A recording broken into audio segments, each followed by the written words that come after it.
Hello again, my friends, and welcome to SCLC Today. I'm Maynard Eaton, and of course, our president and CEO, Dr. Charles Steele Jr. Dr. Steele, who would have thought Asheville, North Carolina, the city of Asheville, North Carolina, made history giving Black folks something we've been asking for decades? It's amazing, Maynard. Asheville, North Carolina has made history. The first entity of any government that I know of that even talked about reparation. Last night at the city council, reparation. How many times have we used that word? But the city council voted. That's right, to no avail.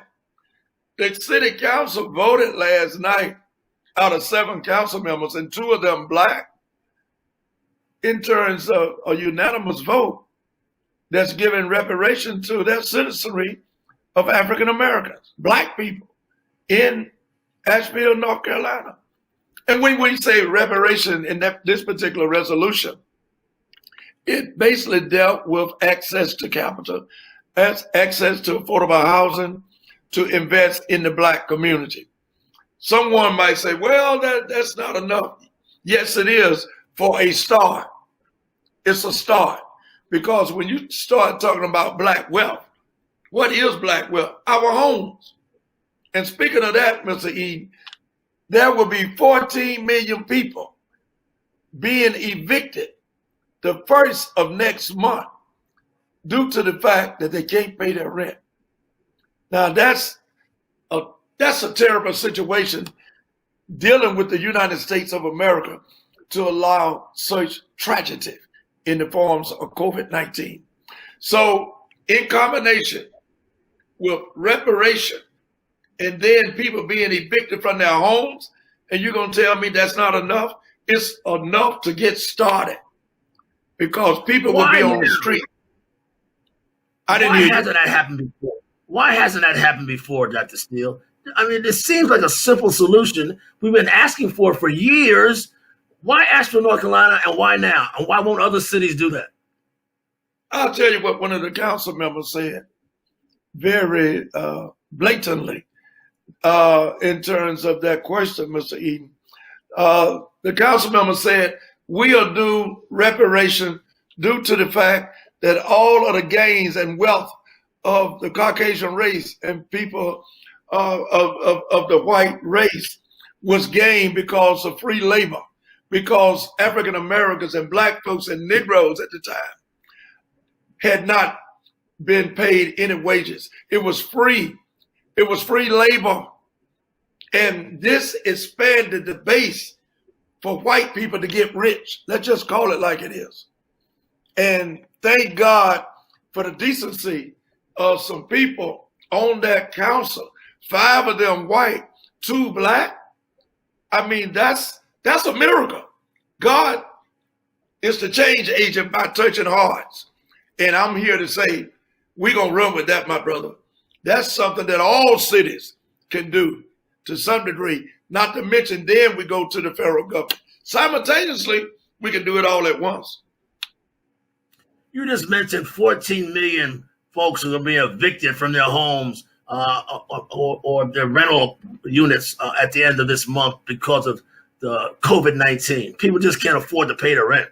But also, COVID-19 is disproportionately impacting the health of Black folks, who some say, you indicated earlier, that many Black folks are losing 20 years off their lives because of the impact of this COVID-19. This is a devastating disease. We got the research. We do have researchers. We do have the facts. As Dr. King said, gather the information, then educate the public. The research shows in terms of 14 million people, first of all, being evicted the 1st of next month. It also shows that 20 years is being leveraged as being non-productive and ultimately lost in the lives of African Americans because of COVID-19. You don't have to die for your health and for your life to be damaged disparately in terms of your non-productiveness as a citizen, as a human being. For those of us who are fortunate and blessed not to die from COVID-19, it will have a very damaging situation in terms of the health care of the average individual in the Black race. Neurologically, brain-wise, it would affect us. Cardiologically, your heart, it would affect us. Your kidneys. That's what this research is saying. It takes 20 years off your life without you dying. 20 years would be taken off, either the supreme sacrifice that would be made in terms of losing your life, and the other aspect of you being dysfunctional health-wise and physically wise, that you cannot partake within the daily routine that you normally would. It would take 20 years, or it is taking 20 years off the average African-American life. Let's talk about COVID-19. You're a veteran civil rights leader, and you've been a former politician. What about the political spat that's going on in cities and nationally between the president and other folks? This has become a political hot potato as well as a health issue, has it not? Well, I'm very despondent, very disencouraged by this nation. Let's just tell it like it is. You know, I grew up thinking with all of this segregation and Jim Crowism, my experience as a teenager and a young man, I always had hope in the federal government because that was our friend. But now it's no different than the federal government and the state government. When I say it was our friend, because we had protection from the federal government. I remember when George Wallace stood in the schoolhouse door, right there in Tuscaloosa, Alabama, my hometown, at the University of Alabama. And I could hear the people saying, the elderly people around me, don't worry, he can stand, but he won't stand long because the federal government is going to come in and they will protect us. You don't have that protection anymore, Mr. Eden. So it's all in one category now, and that is racism is institutionalized from the federal government always down to the local government, and that's a shame. That's because we've lost the impact, as you always preach, the impact and the effectiveness of the 1965 Voting Rights Act, right? Absolutely. It was gutted, man. And that was the catalyst of all freedoms around the world when we fought and died for that particular right. I was just reading an editorial here about a person that you know when you were working in Miami in your capacity as a journalist, Mr. Leonard Pitts. And the headline of his column is, as election nears, we need a new Voter Rights Act. And he's talking about even our good friend, Congressman John Lewis, who said he never thought that we would gain it, but yet we'll lose 55 years and we will become sleep at the wheel and to allow this to happen. And this is a disgrace. It is a disenchantment on this country. And for those who are elected and those who are not elected, for us as citizenry, not to campaign and talk about this every day, is a strike against the civil rights movement. What we did, it seemed as though folks are saying and rested on their laurels, that everything is all right. I got my forward, no more, and I'm not caring about the rest. Because this is asinine. It's ludicrous for us to sit here and think things going to remain the same. Soon as we got the 1965 Voter Rights Act and the 1964 Civil Rights Act, there was a conspiracy to remove and take all of that away from you. Someone said, when I was dealing with the reporter from Paris, well, is it that most people thought, in particular African Americans, that when you integrated in 1964 with a public accommodation, then you got the 1965 Voter Rights Act, you thought that everything was all right. Well, we couldn't see into the future, but I am a prognosticator now. I would never sit comfortably and just think everything is all right. We rested too long. The reporter asked me today, what did I think about Congressman John Lewis? I think a lot of Congressman John Lewis. He's an icon. He's a hero. Done a great job. One thing I like that, a cliche that he always used, and that I really think will inspire you and others as well as myself for many years. John Lewis said, we're too quiet. We're too complacent. We need to stir up something. And somebody asked the question, what can we stir up, John? He said, good trouble. Good trouble, Let's right, stir right. up good trouble. Good trouble.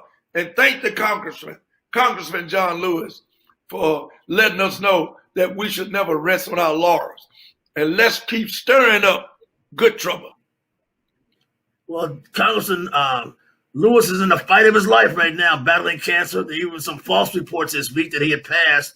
But I think you and others have mentioned giving up prayers and asking for prayers for not only Congressman Lewis, but also Reverend C.T. Vivian, a civil rights legend as well, who's getting older in his 90s now. Absolutely.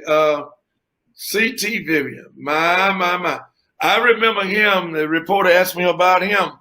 I remember Reverend Dr. C.T. Vivian in Tuscaloosa, Alabama, when I was 15, 16 years of age. He led us in the movement there with Reverend T.Y. Roger in terms of working out of First African Baptist Church under the leadership of Reverend T.Y. Roger and Dr. King. He was assigned to Tuscaloosa. Every day at 3 o'clock, we would leave and have our assignment to go all over our city of Tuscaloosa to forcefully try and integrate the parks and the county courthouse and different other public facilities. And CT was one of the world's greatest trainers, along with Dr. Bernard Lafayette. CT would train us and advise us and have us to report in along the way. Someone will always drive the car. We get out of the car, go to the park, and here come the KKK and other white folks running us away and shooting at us and whatever. But we ended up hiding in ditches and around houses. And the getaway car would go to a paid phone booth and call CT. Didn't have cell phones back then. And I would call the church phone. And then eventually they would round themselves up in terms of rounding us up as they mobilized and made sure we were all accounted for, and we all jumped into the cars.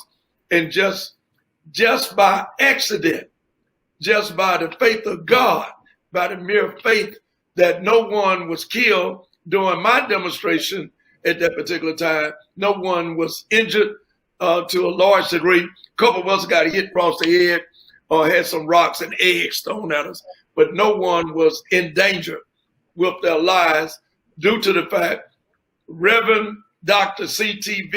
Vivian, Reverend Vivian took seriously the training of those who would protest and be involved in the movement. That's what I say about today's protest. We have to have institutionalized civil rights training before we protest. It must be some understanding. You have to have marshals. You have to have people knowing what they're doing, Mr. Eaton. You just can't read no book about Dr. King and others and think you're a civil rights leader. You have to have the background and track record of experience. Nothing like experience. Because with experience, what does it do? It gives you wisdom. Dr. Steele, while many of our movement legends and leaders are growing older, the movement is still new. The movement's still alive, is it not? The movement would never go away. That's why it's important to document and to give out information like you and I are doing now, and to keep the records. Dr. Bernard Lafayette always tell me, Charles, you take too much for granted for what we are doing, and particularly in your position. I've been president almost 13 years of SCLC in Dr. King's position. Regardless of what anyone would say, Mr. Eaton, I know something. You know, I know how to sustain, I know how to keep alive, and I know how to organize, and I definitely know how to save SCLC by being anointed by God. And we need to document this. And young people need to understand and don't be intimidated when people say you need to sit at the feet of those who have experienced and know how to accomplish and be successful with certain things and control your emotion, knowing when to talk and knowing when to shut up. So if you don't go through that process, you're destined to fail and we won't be successful. It's the institutionalizing of the civil rights movement. Civil rights protesting and civil rights business, first of all, it is a business. Civil rights is a science. It's a study of people, like sociology. It's dealing with people. It's dealing with controversy. It is a gifted science. And you can't do this by osmosis or wanting to do it or waving a magic wand. You have to be taught the principles of civil rights and nonviolence. Ladies and gentlemen, you're listening to the president of SCLC. As you said, for the past 13 years, a civil rights legend of his own, Dr. Charles Steele Jr. This is SCLC Today TV. I'm Maynard Eaton. We'll see you next week. Thank you, Dr. Steele. Thank you, sir.